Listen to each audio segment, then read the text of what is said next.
pedir el sobreseimiento o en su caso la suspensión del proceso porque alguna causa no se ha justificado como para continuar el proceso. Y ahí, cuando una vez que se formula la acusación, empieza la segunda etapa del procedimiento, que es la etapa intermedia, en donde esta se compone de dos fases, una escrita, que es la acusación que presenta el Ministerio Público. Lo que eran las conclusiones. Sí, así es. Y de la cual se le corre traslado a la defensa y igual también al asesor jurídico para que se constituya como coadyuvante. Y entonces después se señala fecha para una audiencia que se llama audiencia intermedia, donde ya en forma oral se ofrecen las pruebas que ya se hicieron mención en la acusación y que la defensa también al correrse el traslado consideró que tiene pruebas que ofrecer, medios de prueba. Y entonces ahí en esta audiencia se admiten y se depuran las pruebas. Esto es, que únicamente se admiten las pruebas que van a ser desahogadas en la última etapa del proceso, que es la de juicio oral. Y que ya se lleva a cabo ante un juez diferente o ante tres, dependiendo. Si son delitos que merecen prisión preventiva oficiosa, el tribunal lo va a conformar tres jueces. Mientras que si es un delito que no está catalogado. ¿Cómo cuáles, maestra?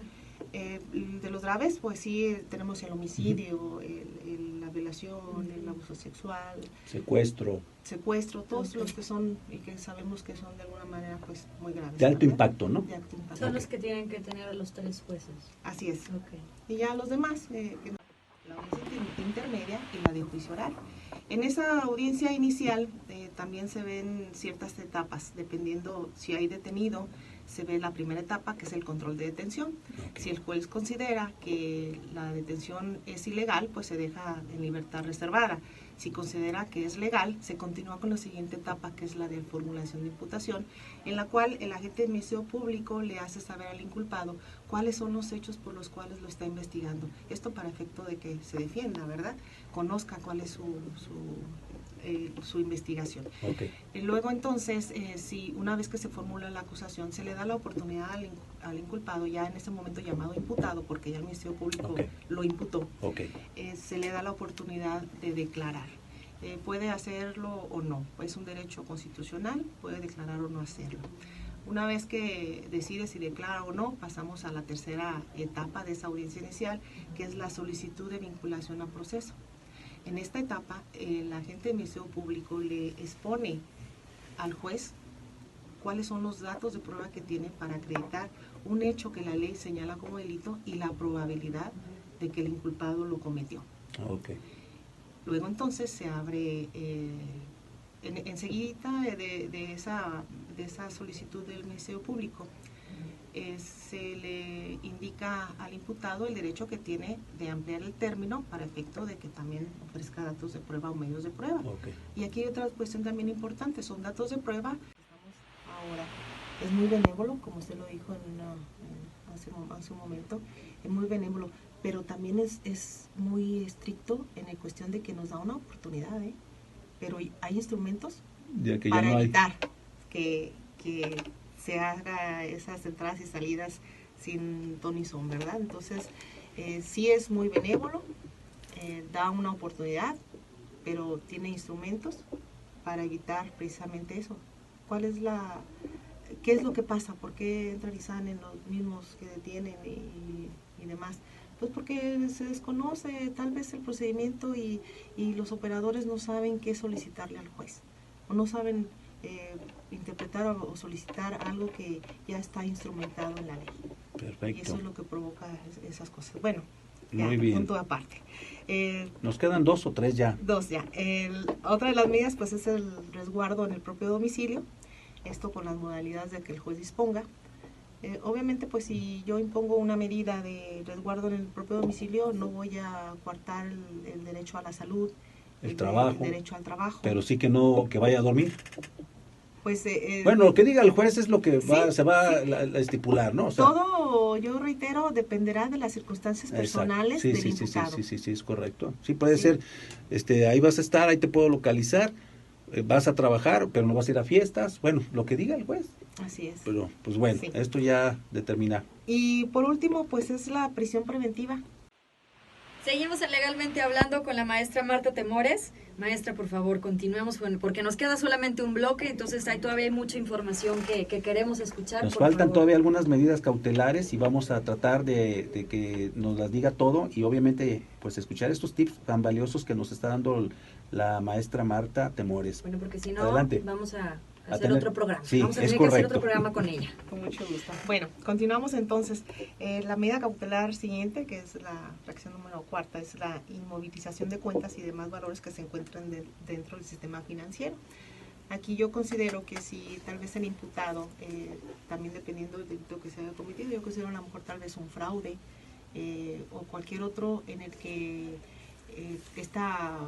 estos bienes o este embargo evite tal vez que se vaya del país. Oh, ¿sí? ok.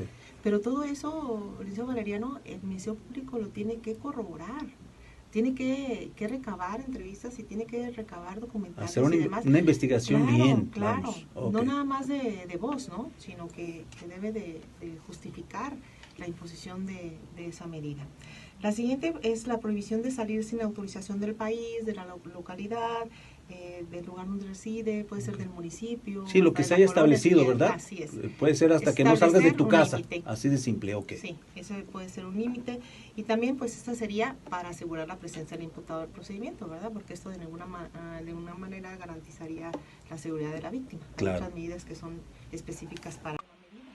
Ok. Porque, por ejemplo, en un delito de violencia familiar, a mí de nada me sirve que el imputado exhiba una garantía económica si tal vez va a seguir violentando a la víctima, ¿verdad? Ok. Entonces debe ser idóneas, de estas medidas cautelares y acordes con el proporcional, delito. muy bien. Proporcional, así es. Bien, la tercera medida cautelar es el embargo de bienes. Yo, en este sentido, yo no comparto con que esta sea una medida cautelar, porque ya dijimos que es para evitar que se evada de la acción de la justicia al inculpado. Esto es garantizar su presencia en el procedimiento, garantizar la seguridad de la víctima o evitar la obstaculización del procedimiento. Y yo quisiera saber, bueno, cómo un embargo de bienes pudiera evitar alguna de estas circunstancias. Porque si es para la reparación del daño, que equivocadamente sería porque para eso no son Sí. las medidas cautelares, existen medidas precautorias. Y ahí sí está el congelamiento de cuentas y el embargo de bienes. Perfecto. Sí. Entonces algo ahí que puede estar Sí, algo De que sobra, yo ¿no? considero que no, sí Bueno, estaría ok. de más. Muy Pues bien.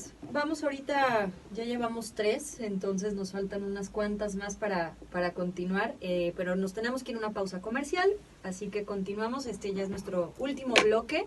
Estamos en Legalmente Hablando, presentado por Valeriano Abogado. No se muevan. Los datos de prueba para demostrar que esa persona no se va a evadir de la acción de la justicia, que esa persona tiene una solvencia moral, que esa persona no le hace daño a nadie, que va a estar sujeto al procedimiento en libertad. Ujú. Y entonces ahí es donde el debate es interesante y me gusta a mí mucho la postura de cuando se hace el mismo, porque las partes ahí tienen la libertad de hablar, de Expresar. argumentar, de expresar lo que antes no hacíamos los abogados, ¿verdad? No, antes No no, hacíamos no nos litigar. permitían, no era Así es. facultad de nosotros, ¿verdad? Sí. Ni potestad. Dice esta presentación periódica pues que también debe hacerse se puede ordenar ante otra autoridad.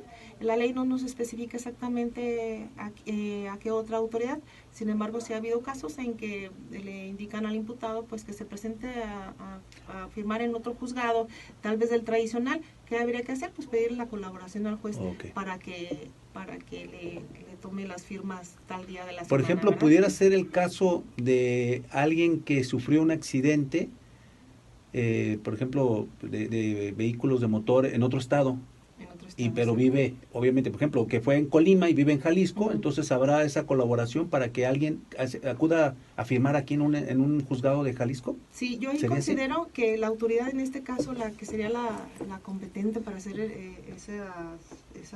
recabar esas firmas o ante esas instituciones se hagan, es precisamente la unidad de medidas cautelares, Perfecto. porque debe haber en todos los estados, entonces podría hacerse ante la Y ahí ya esa de- unidad de las medidas cautelares Perfecto. que la ley nos establece. Me parece muy Son bien. 14. 14. La primera de ellas es la presentación periódica ante el juez o ante o alguna otra autoridad. Que era lo que antes se conocía como ir a firmar, Ir ¿verdad? a firmar, sí.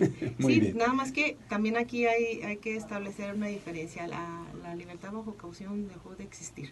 Usted recordará que para hacer uso de este beneficio, de esta Anteriormente, libertad, sí. había que garantizar la reparación de daño, la sanción pecuniaria, y además debería tratarse de un delito de los que no se encontraban en un catálogo que ya la ley tenía, ¿verdad? Sí, claro. Entonces, aquí nada que ver, nada que ver. Incluso hay veces que se dicta el auto de vinculación a proceso, esto es, se sujeta a la persona al procedimiento y no se imponen medidas cautelares. ¿Por qué? Pues porque el Ministerio Público considera que esa persona no se va a ir. No se va a sustraer por un delito que a lo mejor es menor, dice, pues tiene más que perder. Así es. Que lo que pudiera ganar aquí el Estado por tenerlo aquí, ¿no? En donde los imputados no están sujetos a ninguna medida cautelar. Perfecto. Y no faltan a sus citaciones. Y cumplen con todo. Y están cumpliendo. Perfecto. O sea que no es algo que se deba imponer necesariamente. Como todo antes. Depende de la persona, porque se consideran cuestiones, cada persona tiene diferentes circunstancias, diferentes características, y eso es lo que se debe tomar en consideración. Y es lo que la defensa tal vez debe considerar y recabar sus datos de prueba, porque si el Ministerio Público solicita una medida que impacte en las condiciones de medidas cautelares, esto es, para garantizar la presencia del imputado al procedimiento, para garantizar la seguridad de la víctima o para evitar la obstaculización del procedimiento, se deben ofrecer datos de prueba. Datos de prueba que, bueno, lo voy a mencionar porque esto, aunque ya tenemos tiempo en el sistema, muchos abogados no lo saben, la gente menos. Los jueces no tenemos esa carpeta de investigación, lo que sería antes la averiguación previa, en donde obran todos los datos de prueba, todas las pruebas, perdón. Los jueces carecemos de ello. Entonces tenemos que basarnos en la argumentación, en la razonabilidad que el Ministerio Público exponga, de decir, cuento con la entrevista de tal persona, en donde tal vez le diga que el imputado ha ido a buscarlo para tratar de que cambie su declaración, o lo ha intimidado, o que a lo mejor si cometió un delito en una empresa, hay un dato de prueba que indique que ha tratado de ingresar para perder documentos, qué sé yo. Eso pudiera ser el dato. Pero debe ser sustentado en datos de prueba. No se puede imponer las medidas cautelares nada más por suposiciones. Así es. Si no hay bases, entonces no va a poder determinar el juez ninguna acción, porque pues obviamente aquí se sustenta todo y se debe acreditar, ¿verdad? Así es. Es correcto. Bien. Muy bien. ¿Y hay tipos de medidas cautelares? O sea, hay diferentes, hay tipos, ¿no? O sea, ¿o cómo? La teoría, pues bueno, considera dos, las reales y las... El Código Nacional de Procedimientos Penales nos otorga la facultad a los jueces para que, considerando las circunstancias del hecho, podamos establecer si hay necesidad de garantizar la seguridad de la víctima.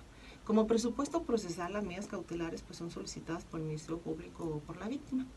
Pero en este caso, y siendo un delito que a lo mejor está violentando a una persona y hay ese riesgo de que siga siendo agredida, el juez puede hacerlo considerando esas circunstancias del hecho. Como por ejemplo, si se vincula al imputado por un delito de violencia familiar y el Ministerio Público es omiso en solicitar una medida cautelar tendiente a garantizar la seguridad de la víctima, entonces el juez, nosotros podemos hacerlo. Y la tercera y última razón por las cuales se imponen las medidas cautelares es para evitar la obstaculización del procedimiento.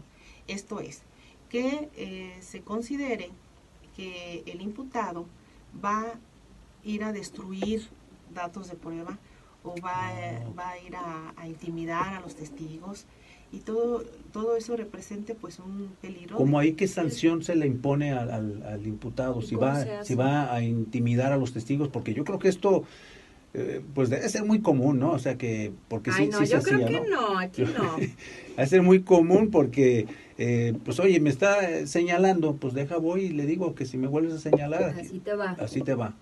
¿O cómo se maneja ahí? Igual que para cualquiera. Continuamos en Legalmente Hablando, presentado por Valeriano Abogados. Nos acompaña la maestra Marta Temores y seguimos hablando sobre las medidas cautelares, todo esto en lo que es el proceso penal. Entonces, pues maestra, síganos ilustrando con todos sus conocimientos, con toda esta plática que nos está brindando, por favor, porque pues sí está muy, muy interesante este tema. Bien, pues retomando el tema también, continuamos con las circunstancias por las cuales el juez puede considerar que hay un peligro de sustracción. Eso es muy importante porque hay muchos casos en el país, pues el caso de Rosario Robles, es uno que mintió en su domicilio y pues ahorita está resguardada, ¿verdad? Sí. Y aquí en el estado pues hay otros también, entonces a ver, hay que estar muy al pendiente de todas aquellas personas que estén con una medida cautelar o que estén citados o en una situación criminal, cumplan con todos los requisitos, con todos los requerimientos, porque si no se van a ver inmersos en una situación en donde se les puede privar de su libertad. ¿Es así, verdad? Sí. A ver. Sí, porque otro de los motivos para considerar que hay un peligro de sustracción, pues es que se incumplan con medidas cautelares precisamente. Y se pierden todos los beneficios como consecuencia, ¿no? Así es, la ley establece que es un peligro de sustracción, no se le puede agravar y poner más medidas, incluso ir a prisión preventiva por esa situación. Y también lo que hemos mencionado, el desacato a citaciones. Si una persona es citada a la audiencia y no va, pues obviamente eso es un peligro de sustracción, porque llega el momento ya no va a querer comparecer ante dependiendo del delito. Bueno, lo vamos a ver eso también más adelante. Sí. Que sí es muy importante, o sea, también darles esa atención psicológica. Sí, pues para restaurar al pues imputado, a atacar de pues, raíz también al proceso. que no vuelva a cometer un ilícito, ¿verdad? Sí. Eso sería la función, ¿no? Por ejemplo, si tenemos un imputado que fue vinculado por delito de robo, seguramente no tiene trabajo, entonces qué bueno sería que tuviéramos instituciones, los jueces, y contáramos con empresas que nos dijeran, ocupamos quien trabaje aquí, y entonces lo mandamos, le ponemos como medida cautelar, pues que trabaje. Que trabaje. Bueno. Sí, suena muy bien que se hiciera Sí. eso, la verdad. Es lo que se debería. Sí, por ejemplo, en los delitos de violencia familiar, también es necesaria la terapia.